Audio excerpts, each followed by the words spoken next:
हमारे guest of honour जिला परिषद के सदस्य उज्जवल मेहता जी, आपका भी कितने प्यारे हैं, यहाँ के दुलारे हैं, यहाँ के लोगों के मेरे तो प्रिय भतीजे भी हैं।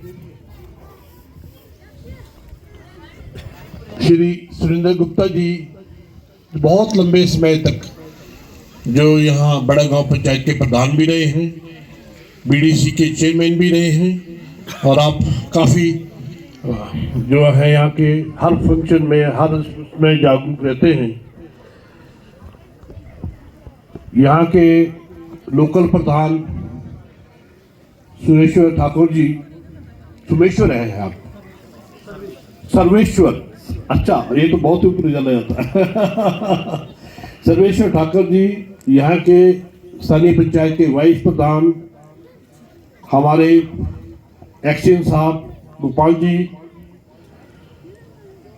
जरूर पंचायत के प्रधान श्री हरीश जी, जरूर पंचायत के प्रधान वाइस प्रधान श्री आशु जी, मेरे साथ आए सीनियर कांग्रेसमैन संजीव वर्मा जी, रणवीर भाई जी, अरविंदर धर्मा जी, रमेश जी, जितने भी डिपार्टमेंट है, सरकारी डिपार्टमेंट, ऑल सीनियर डिपार्टमेंट के जितने, चाहे बिजली डिपार्टमेंट है, बिजली विभाग है, पीडब्ल्यूडी का विभाग है, हमारा फॉरेस्ट विभाग है, उसके सारे उपस्थित सीनियर ऑफिशियल्स, मेरे जितने यहाँ बैंक है, 3 बैंक है यहाँ साथ में, कुमारसन है, शिवान का है, प्रेमनगर का है, वहाँ से जितने मेरे सीनियर ऑफिसर्स यहाँ उपस्थित हैं। मीडिया से श्री अतेंद्र शर्मा जी, विशाल वर्मा जी, श्री सुशील जी, ये तो एक्स प्रधान भी रहे हैं जंजाली पंचायत के, महिला मंडल के सारे प्रधान, युवा मंडल के सारे प्रधान, यहाँ पे उपस्थित स्थानीय जनता और सीनियर कांग्रेस में, सबसे important green valley public schools के प्रिंसिपल महोदय, यहाँ के मैनेजमेंट के, आपका नाम तो बाद में लूंगा, आप तो प्रबंध निदेशक हैं, यहाँ के सीनियर जितने भी मैनेजमेंट है उनके सदस्य, अभिभावकगण और मेरे प्यारे बच्चों, सबसे पहले तो मैं धन्यवाद करूंगा श्री यहाँ के जो प्रबंध निदेशक है श्री सुनील शर्मा जी, उन्होंने मुझे इस अवसर में आमंत्रित किया, मैं आपका आभारी हूँ। मैं यहाँ के आपके साथ, यहाँ के आपके मैनेजमेंट के सभी सदस्यों के साथ, यहाँ के बच्चों के उज्जवल भविष्य के लिए अब सबको उनकी कामना करता हूँ। आप यहाँ मैं उपस्थित हुआ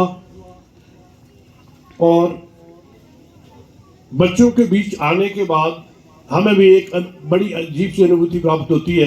हमारे टाइम में तो एचएम साहब ये होता था कि जब पीटी की क्लास लगती थी, छुट्टी होती थी मतलब पीटी के लिए, तो हमारे 2-3 ही मैच होते थे, कबड्डी, वॉलीबॉल और खो खो, और हालांकि मैं तो कबड्डी का प्लेयर था। और ये यहाँ के बच्चे हर विषय में, नाच गाना, डेकोरेशन टेस्ट, जैसे जो आपने बोला सारा संगीत में, और सारा जिस तरह से आज के बच्चे, और पढ़ाई का पैटर्न भी बदल गया है। अब पढ़ाई अब वैसी नहीं होती जैसे हमारे टाइम में होती थी, और हालांकि कोविड के टाइम के बाद तो बिल्कुल पैटर्न चेंज ही हो गया है, और अच्छा है। और आपका हर तरह से जो सर्वांगीण विकास हो रहा है बच्चों के लिए, मेरा तो आपसे निवेदन ये है कि इसके साथ साथ मैं एसटीएम साहब से बात कर रहा था कि पर्यावरण का भी आप एक खास एक सब्जेक्ट रखें, क्योंकि ये ग्लोबल वार्मिंग की वजह से जो हमारे सेब के फसलों की हालत है वो बड़ी दिन पर दिन खराब होती जा रही है। इतना टेम्परेचर बीच में बढ़ जाता है, बारिशें कभी इतनी हो जाती है, सर्दी जब सर्दी होनी चाहिए वो नहीं होती।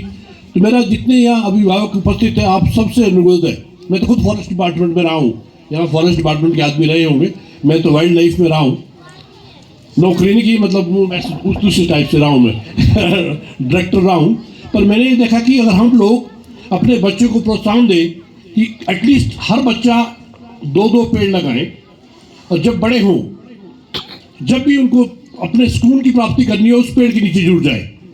और इतना ज़रूरी है हमारा प्लांटेशन कि हमने जो ये पेड़ काटने का धंधा हमें बंद करना पड़ेगा। हमें बिल्कुल एक दूसरे को, मैं ये नहीं बोला कि हम शिकायत करते रहे सबकी, पर इतना ज़रूर करें कि अभिभावक भी पेड़ लगाएं और बच्चे भी पेड़ लगाएं। इतना इम्पोर्टेंट है हमारे, क्योंकि हमारे जंगल बहुत खाली हो चुके हैं। इसके लिए हमारा ये प्रोत्साहन देना, आपका बहुत बहुत इसमें जो गुरुजन है, आप लोगों का बहुत एक योगदान रहेगा इसमें, कि ताकि बच्चों को प्रोत्साहन करें कि इस तरह की एक्टिविटी में वो बढ़ चढ़ के भाग लें। हालांकि पढ़ाई के साथ साथ दूसरे जो खेल कूद प्रतियोगिता है और दूसरी है, इसमें हमें बढ़ चढ़ के बच्चों को भाग दिलाना चाहिए। ये एक कहावत भी है कि स्वस्थ शरीर में ही स्वस्थ दिमाग वास करता है। इसलिए जरूरी है कि बच्चों को, क्योंकि आजकल आपने देखा प्रिंसिपल साहब है, हमारा नशा जो है, मैं पुलिस डिपार्टमेंट का नाम लेना भूल गया था, सॉरी, क्योंकि नशे के साथ आपका डिपार्टमेंट जुड़ा है। हालांकि डिस्ट्रिक्ट हमारा जो पुलिस है वो इस मामले में बहुत अच्छा काम कर रही है, क्योंकि ये जो नशा ने हमें बर्बाद कर दिया है। बच्चों की सेहत खराब हो गई है, और जो नशा के दिलाल है उनकी नजरें स्कूल के बच्चों पे। ये स्थानीय पंचायत के प्रधान, वाइस प्रधान, यहाँ के जितने लोकल ऑफिसर है, हमारे ये तो डायनेमिक है हमारे एसडीएम साहब, यहाँ आप निर्देश दीजिए प्लीज कि हर स्कूल में ये पता किया जाए कि कहाँ कहाँ ये जो नशाखोरी है कहाँ डिस्ट्रीब्यूट की जा रही है, क्योंकि आसान माध्यम है बच्चों के थ्रू जो है सप्लाई करना इस नशा का। सो कॉल्ड जिसको हम चीटा बोलते हैं, क्या बहुत सारे नाम आ गए अब तो आज के फील्ड में। हमें इससे बच्चों को बचाना होगा, और इससे बच्चों की सेहत भी खत्म हो गई है। माँ बाप का मतलब माँ बाप के वो हालत है कि जिसको हम बयान नहीं ज़्यादा कर सकते। तो मेरी अनुरोध है माँ बाप से भी, और माँ बाप को पता चले तो स्थानीय पुलिस को इन्फॉर्म करें, हमारे स्थानीय जो पुलिस को इन्फॉर्म करें, स्थानीय हमारे एसडीएम साहब है इनको इन्फॉर्म करें कि इस तरह से हमारे बच्चे को कोई सप्लाई कर रहा है। तो ये बड़ा इम्पोर्टेंट है, इसमें आप जरा जरूर ध्यान दें। और दूसरा, बच्चों को क्या क्या एक्टिविटी में भाग लेना है, अभिभावक को कभी ये थोपना नहीं चाहिए। अगर बच्चा सपोज वो मेडिकल में जाना चाहता है, आप नॉन मेडिकल में डालना चाहते हैं, आप कॉमर्स में डालना चाहते हैं, ऐसा भी ना करें। बच्चों को जिस विषय में रुचि है, आप लोगों से अनुरोध है कि उसी विषय में ही बच्चों को डालें, ताकि वो अपना पूरा जो है ध्यान जो है उस विषय में लगा सके। मैं बैंक के अध्यक्ष होने के नाते मैं कुछ बातें यहाँ के जो मैनेजमेंट है और खासतौर से स्कूल मैनेजमेंट को और अभिभावकगण है, यहाँ लेडीज बहुत है, और लेडीज से मतलब ये जितने भी ये 2 स्कीम्स है, ये आप लोगों की ये स्कीम्स कितनी इंपॉर्टेंट होगी ये आप लोगों के ऊपर निर्भर करता है। जैसे एक सपनों का संचय लेट डिपॉजिट योजना है। मेरी अपनी बहनों से, बेटियों से सबसे अनुरोध है, जो आपके बच्चे हैं बचपन से ही जितना भी आप थोड़ा थोड़ा ये धन एकत्र कर सके अपने बच्चों के नाम से जमा करें हर महीने, जितना भी हो, कोई लिमिट्स नहीं। मैं अपने यहाँ जितने तीनों मैनेजर्स बैठे हैं स्थानीय, आपको निर्देश देता हूँ कि हर स्कूल में जाएं, और मुझे रिपोर्ट लेनी है। हर स्कूल में जाएं, either it is government school, either it is a private school, वहाँ आप जाएं, वहाँ छोटे छोटे बच्चों के खाते खोलें। जब उस बच्चे का बर्थडे हो उस दिन उसकी एफडी बनाओ। वैसे 18 साल तक जो उसका ध्येय होगा, 18 साल के बाद उसने डॉक्टर्स बनना है, उसने इंजीनियर्स बनना है, या किसी दूसरी फील्ड में जाना है, या उसने कारोबार करना है, उस वक्त जो है बैंक ने एक ऐसी योजना लाई है। उस योजना के तहत हम जो है जितना पैसा जमा होगा, सपोज 18 साल की उम्र में उस बच्चे का 2 लाख रुपए जमा हो गया, हम क्या करेंगे, बैंक जो है बगैर किसी गारंटी के 5 गुना हम 10 लाख रुपए तक का ऋण जो है उस बच्चे को प्रदान करेंगे। वो शिक्षा के लिए भी है और दूसरा इसके लिए भी है। दूसरा एक महत्वपूर्ण योजना है मेरी अपनी प्यारी बहनों के लिए,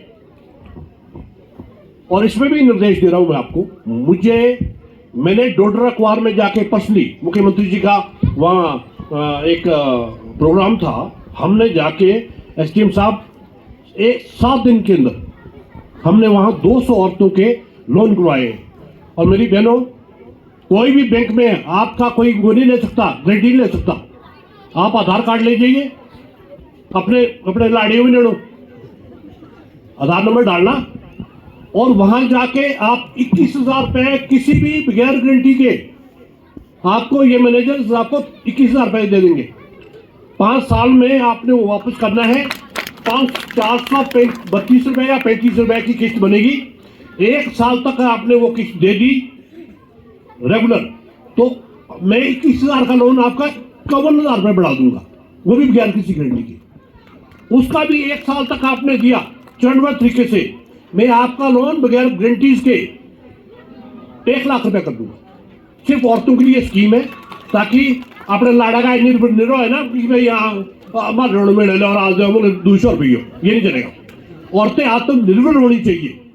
और एसडीएम साहब, मैं आपको ये, मुझे फख्र है इस बात का कि जब से मैं चेयरमैन बना हूँ, मैंने इस योजना को जब लाया, हमने भारत सरकार के सामने प्रस्तुत किया। भारत सरकार ने इस योजना को G20 आजकल हो रहा ब्राजील में, हमारे माननीय प्रधानमंत्री जी भी वहां गए थे, वहां प्रस्तुत किया। और आप रानेंगे, मुझे और मेरे एमडी को, हमारे रोडू से ही है श्रवण मांटा जी, हमें वहां बुलाया गया ब्राजील में। और एक सबसे बड़ी बात है, आप बीइंग ऑफिसर, आप लोग दोनों यहाँ बड़े सीनियर अफसर बैठे हैं, आप जानते हैं कि उस जो हमारी योजना थी महिला सशक्त करने की, उसमें हमें पॉलिसी डॉक्यूमेंट्स आप जानते हैं कितने इंपॉर्टेंट होता है, पॉलिसी डॉक्यूमेंट्स में शामिल किया गया। और एक बड़ी खुशी की बात आपको और बता रहा हूं मैं, अभी मेरे एमडी का ही फोन आया, मैं डिस्कस करा था एसडीएम साहब से भी, जो इनाम मुझे आपके आशीर्वाद से, आपके बच्चे को, जो 26 जनवरी को मुझे और मेरे एमडी को एक कुशल, जो हमने जो बैंक में जो परिवर्तन लाए हैं, चाहे एचआर पॉलिसी की लाए, महिला सशक्तिकरण लाया, सपनों का संचय लाया, या ये जो हमने कमर्शियल बैंक की तरह जो आपके सर्विस रूल्स की अमेंडमेंट की है, ये लाया। इसके लिए पहले तो हमें अमित शाह जी के हाथों से हमें शॉल पहनाई जा रही थी, पर अभी लेटेस्ट इंफॉर्मेशन आई है कि स्वयं माननीय प्रधानमंत्री जी हमें इससे जो है सम्मानित करेंगे। ये इस 26 तारीख को ही है और 25 तारीख को हमें डिनर भी होस्ट किया गया है। और मैं बड़ा भाग्यशाली हूँ कि आज आप लोगों के बीच पहुँचा हूँ यहाँ, और ये सारा कुछ। बाकी मैं पुनः आप सबका एक बार इस समारोह में उपस्थित होने के लिए धन्यवाद करता हूँ। और यहाँ जितने भी बच्चे हैं, अभिभावक हैं, शिक्षक हैं और मैनेजमेंट जितने भी आप हैं, आपको उज्जवल भविष्य की कामना करता हूं। और अपनी तरफ से वह बैंक की ओर से मैंने कुछ बैंक की ओर से मैं 40,000 रुपए इस स्कूल मैनेजमेंट के लिए देने की घोषणा करता हूं। और मेरे पास ऐसे नहीं आता एसडीएम साहब, मैंने बोल दिया तो 1 घंटे के अकाउंट में आ जाएंगे। मैं आभारी हूँ आप लोगों का। धन्यवाद। जय हिंद।